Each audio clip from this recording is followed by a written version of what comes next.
அனைவருக்கும் வணக்கம். நான் உங்கள் டாக்டர் டிரோன். இன்னைக்கு மருத்துவம் சம்பந்தம் இல்லாத டாபிக் கொண்டு நான் பேச போறேன். ஒரு சில நேரங்களில் ஒரு தூண்டுதல் ஒன்று வரும். எங்களோட சுற்றுச்சூழல் என்வாயன்மெண்ட்டை நாங்கள் அவதானிக்கும் பொழுது இதை பற்றி பேசி ஆகணும். நான் அன்றாட வாழ்க்கையில் பார்க்குற சில நபர்கள் குறித்து அதை பற்றி பேசணும் போல இருக்கிறது. ஸோ அதுதான் இந்த டாபிக் ஸ்க்ரீன் டைம் அரக்கன், இல்லாட்டி நான் ஃபோன் அரக்கன் சொல்லலாம். ஒரு முக்கியமான ஒரு டாபிக் இந்த காலகட்டத்தில். ஸோ இன்னும் என்னோட சேனலை நீங்கள் சப்ஸ்கிரைப் பண்ணலைன்னு சொல்லிச்சு நான் தயவு செய்து சப்ஸ்கிரைப் பண்ணி உங்கள் ஃப்ரெண்ட்ஸ் கூட ஷேர் பண்ணிடுங்க. வாங்க வீடியோக்குள்ளே போகலாம்.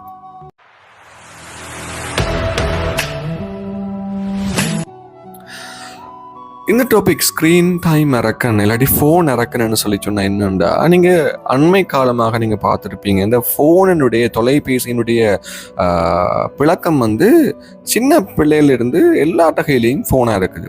இப்போ நாங்கள் வளர்ந்து பிறந்த காலங்களில் எங்களுக்கெல்லாம் +2க்கு பிறகு தான் ஃபோனே கையில் கிடச்சிது. அதுக்கு ஃபோனோட என்னடே தெரியாது, ஆரம்பிச்சிருப்பாங்களோ அதை பார்க்குறது அவ்வளோதான். அப்போ இந்த ஃபோனால் என்னென்ன பாதிப்புன்னு சொல்லி பார்த்தீங்கன்னு சொன்னால், இப்போ தாய் தகப்பன் என்னன்னு சொல்லி சொன்னால், பிள்ளைக்கு ஃபோனை கொடுத்து அதில் யூடியூப் வீடியோஸ், அந்த வீடியோஸை காட்டி சாப்பாடு ஊட்டுறது, மற்றது பிறகு காட்டுறது, அவங்க குழப்படி பண்ண அதை கொடுத்து அதில் அப்படியே வச்சுக்கோன்னு சொல்லி இருக்கிறது. இது ஒரு நடைமுறை. தங்களுடைய காரியங்களை ஈஸியாக முடிச்சு கொடுத்துக்காக பிள்ளைகிற கையில் ஃபோனை கொடுத்து வீடியோஸை போட்டு வைக்கிறது. அது மட்டும் இல்லை, இந்த பிள்ளைகளை யூடியூப்ல நிறைய வீடியோக்கள் பார்த்து ஸ்மார்ட் ஆயிடுவாங்க. அதாவது தாய் தகப்பனுக்கு தெரியாத விஷயத்தை கூட அந்த பிள்ளை தெரிஞ்சு வச்சிருக்கும். இதை தாய் தகப்பன் என்ன நினைக்கிறேன்னு சொல்லி சொன்னா, இந்த பிள்ளை ஸ்மார்ட்டா இருக்குதுன்னு சொல்லி நினைக்கிறது. சரியா? இங்குதான் பிரச்சனையே. இப்போ ஒரு பிள்ளைக்கு என்ன செய்யணும்னு சொல்லி சொன்னா, தாய் தகப்பனை விட அந்த யூடியூப்ல பார்த்து கண்டது தேவையில்லாம் பார்த்து அறிந்து வைத்திருக்கிறது ஒரு கட்டத்துல தாய் தகப்பனுக்கே இந்த பிள்ளை சொல்லி கொடுக்கும். நல்ல விஷயம் என்ற பிள்ளை எனக்கே சொல்லித்தரான்னு சொல்லி பெருமையா நீங்க பாக்குற கட்டத்துல அந்த பிள்ளை வளர வளர வளர என்ன நடக்கும்னு சொல்லிச்சுன்னா, ஒரு கட்டத்துல உங்களோட பேச்சை கேட்காம போகும். இது நடைமுறையில இருக்கிற பிரச்சனை உண்டு. இது எப்படி பார்க்கலாம்னா, ஒரு 80-20% ஆன பிள்ளைகள் கேட்கலாம். பட் மெஜாரிட்டியான பீப்புள் ஸ்டூடெண்ட்ஸ் பிள்ளைகள் வளர வளர இந்த ஃபோனை வச்சுக்கொண்டு நிறைய விஷயங்கள் அறிகிறபடியால தாய் தகப்பனுக்கு ஒரு அட்வைஸ் எனக்கு தெரியும், அதை பற்றி தெரியும். சில நேரங்களில் பிள்ளைகள் தாய் தகப்பன் நக்கலாக கேட்குற இது உங்களுக்கு தெரியுமா தெரியாத, நான் கண்ணால் பார்த்துருக்கிறேன் நக்கல் பண்ணுறது. அப்போ இது ஒரு கட்டத்தில் எங்கே போய் முடியும்னு சொல்லி சொன்னால், உங்களுடைய பிள்ளைகள் உங்களோட சொல்ல கேட்காமல் உங்களோட ரெஸ்பெக்ட் பண்ணாமலே போயிடும். வருங்காலத்தில் இப்படித்தான் நடக்க போகுது. அப்போ சில பேரண்ட்ஸ் ப்ரௌடாக ஃபீல் பண்ணுவாங்க, என்னோட பிள்ளைக்கு எல்லாம் தெரியும், இந்த வயசுலேயே இன்டர்நெட் அது இது ஏஐ எல்லாம் தெரியும் சொல்லி நீங்கள் ப்ரௌடாக ஃபீல் பண்ணலாம். அது ஒரு நல்ல விஷயம். ஆனால் அந்த பிள்ளை உங்களோட கண்ட்ரோலில் இருக்குமா, உங்களுடைய சொல் பேச்சு கேட்குமா, வாழ்க்கையை கொண்டு போகிறதுக்கு ஒரு ஒழுக்கமாக நல்ல வகையில் வாழ்கிறதுக்கு யூடியூப்போ ஃபோனோ ஒன்று உதவாது. சரியா? தாய் தகப்பனுடைய அட்வைஸ், அதாவது மாதா பிதா குரு தெய்வம், இந்த 4 இருந்தாலே காணும். நாங்கள் பிறந்து வளர்ந்து படிக்கும் பொழுது எங்களுக்கு யாரு புத்திமதி சொன்னது, எங்கள் உலகத்தை எங்களுக்கு காட்டுனது யாரு? அப்பா அம்மா, ஆசான், அங்கால தெய்வம். ஒரு ஒழுங்கான ஒரு வழிகாட்டுதல் இருந்தாலே போதும்.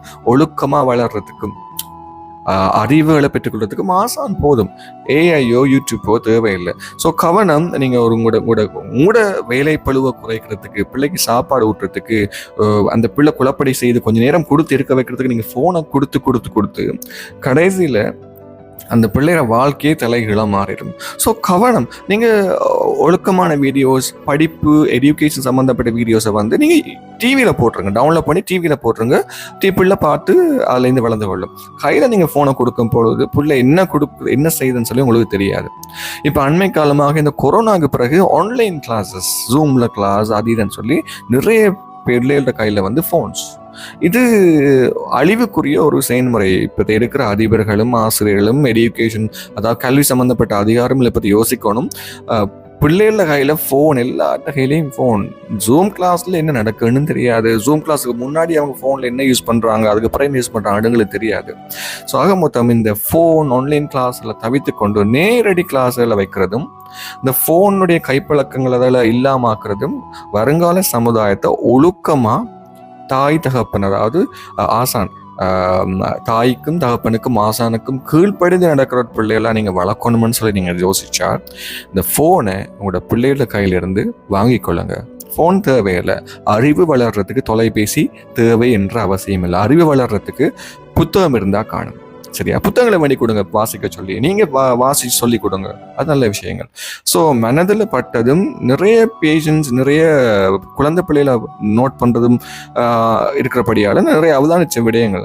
அன்றைக்கு கூட தெரிஞ்ச ஒரு பேரண்ட்ஸோட பிள்ளை வந்துருந்தது. அந்த பிள்ளை ஃபோன் கையில் அவங்க பேசுகிறாங்க, என்ன பேச சொல்கிறாங்க, கணக்குலையும் இல்லை, ஃபுல்லாக ஃபோனில் தான் அந்த சில்ட்ரன், அந்த பிள்ளையர முழு அவதானமும் பார்க்க மனதுக்கு ரொம்ப வருத்தமாக இருந்தது. நாங்கள் இருக்கும் பொழுது எங்கள் அப்பா அம்மா அங்கே பேசுங்க, குட் மார்னிங் சொல்லுங்கன்னு சொல்லிச்சுன்னா அப்படியே உடனே பார்ப்போம். இப்போ அப்படி இல்லை பிள்ளைகள். இதுக்கு காரணம் இந்த ஃபோனும் சோஷியல் மீடியா, அந்த ஏஐ தான். கவனம், வருங்கால சமுதாயத்தை ஒழுங்காக விளாங்க. இன்னும் ஒரு மருத்துவம் சம்பந்தமான பொது டாபிக் சம்பந்தமான வீடியோக்களை உங்களை சந்திக்கிறேன். நன்றி, வணக்கம்.